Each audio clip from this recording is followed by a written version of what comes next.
Amerika Serikat sudah nggak bisa memenangkan perang. Blokade kapal itu Iran punya tetangga di utara, Armenia, kemudian Laut Hitam itu kan bertetangga dengan Rusia.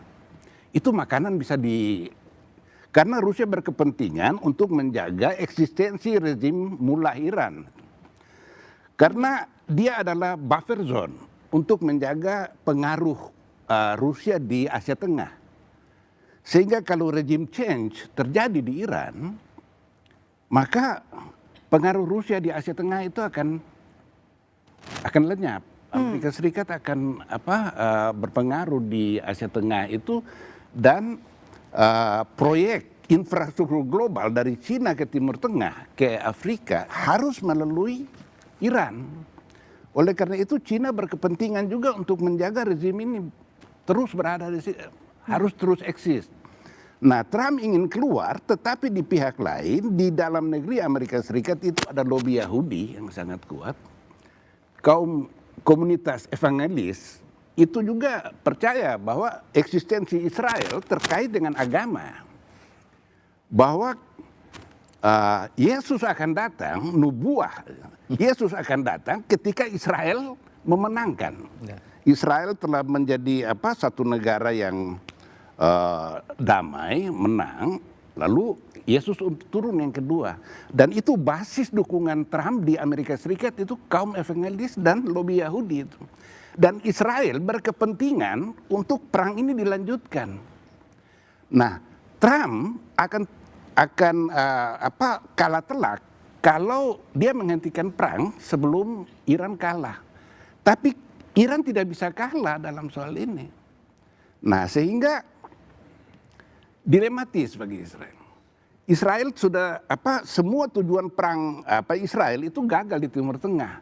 Hamas saja 2 tahun lebih dia nggak bisa kalahkan, dia nggak menang di Gaza dia. Lalu di Lebanon Selatan Hizbullah masih tetap hidup dan Israel kewalahan menghadapi Hizbullah di front utaranya. Lalu Iran sekarang yang tadinya dia berpikir cuma 4 hari bisa regime change di sana. Ternyata Iran justru lebih kuat sekarang ini. Saya tidak setuju tadi dengan pendapat bahwa... Pendapat yang mana? Siapa?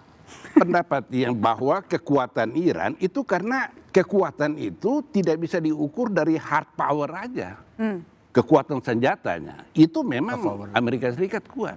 Ya. Tapi Iran punya kekuatan lain yang dipunyai oleh... Pertama, Iran itu negara yang belum pernah berhasil diperintah oleh negara asing sejak Alexander the Great itu, Iskandar itu tidak pernah. Yang kedua, mereka itu adalah penganut mazhab Syiah.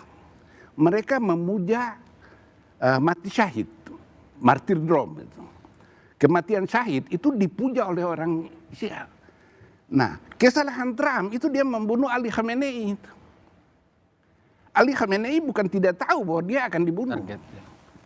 Tapi ketika dia dibilang bahwa Bapak akan diserang, dia bilang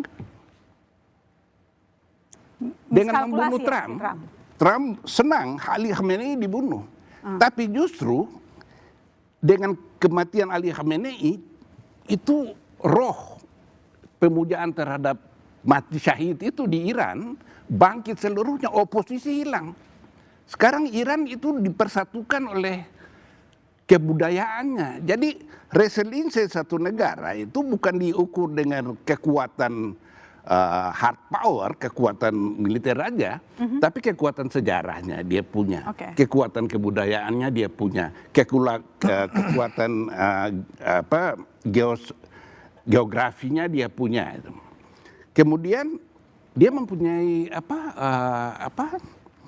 leverage di Selat Hormuz itu. Baik, sehingga berarti simpulannya blokade dilakukan Amerika Serikat sama sekali tidak menyentuh Iran. Oke, baik. Saya ke Mbak Cempaka. Mbak Cempaka, di putaran pertama untuk gencatan senjata ada restu dari Mujtaba Khamenei. Kenapa dengan putaran kedua belum ada restu, belum ada lampu hijau? Saya melihatnya ini ada banyak peran Tiongkok sebenarnya Mbak. Karena kalau kita lihat ada 3 tahapan bagaimana Tiongkok merespon perang ini.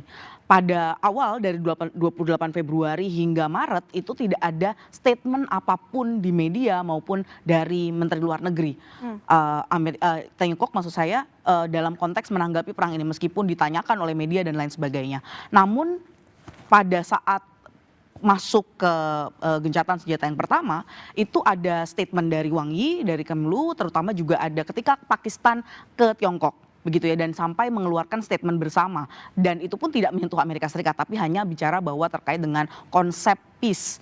Jadi konsep perdamaian yang perlu diciptakan di Timur Tengah, dan beberapa hari setelahnya baru terjadi pertemuan di Islamabad. Itu tanda yang kedua. Tanda yang ketiga tentu saya lihat bagaimana blokade ini sebenarnya tentu sangat berpengaruh bagi Tiongkok. Mengapa? Karena lihat satu tanda adalah kunjungan Lavrov dari Rusia beberapa waktu yang lalu ke Tiongkok.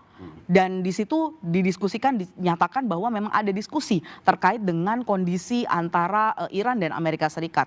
Dan saat ini kita lihat bagaimana Arakci, meskipun Arakci tidak ke Islamabad untuk diskusi dan negosiasi dengan Amerika Serikat, beberapa jam yang lalu Arakci pergi ke Islamabad dan dinyatakan bahwa akan melakukan safari diplomasi ke beberapa negara, misalnya ke Muscat, ke Oman, dan juga ke Rusia bahkan. Jadi kita lihat ada 3 negara meskipun bukan Tiongkok yang dikunjungi, tapi kita lihat bagaimana upaya mencari exit ramp ini sebenarnya ada juga dari Iran, terutama dari pihak-pihak seperti Pezeshkian dan juga Arakci untuk mencari exit ramp agar negosiasi ini terwujud. Jadi apakah artinya Mujtaba ada kemungkinan mengirim Arakci untuk membuka kemungkinan negosiasi? Kalau kita lihat dari statement Pezeshkian, Arakci dan juga Galibaf, tentu saja ini menunjukkan kebersatuan di Iran dan tidak akan dilakukan atau dikirimkan Arakci jika tidak ada restu dari Khamenei, dari Mujtaba Khamenei. Itu yang pertama Mbak. Dan yang kedua tentu saja kita lihat bagaimana pilihan yang sangat luas dan sangat cermat menurut saya memilih misalnya kunjungan ke Oman, karena kita lihat diskusi bilateral antara Iran dan Oman sudah dilakukan ketika membahas bagaimana mekanisme mengatur Selat Hormuz.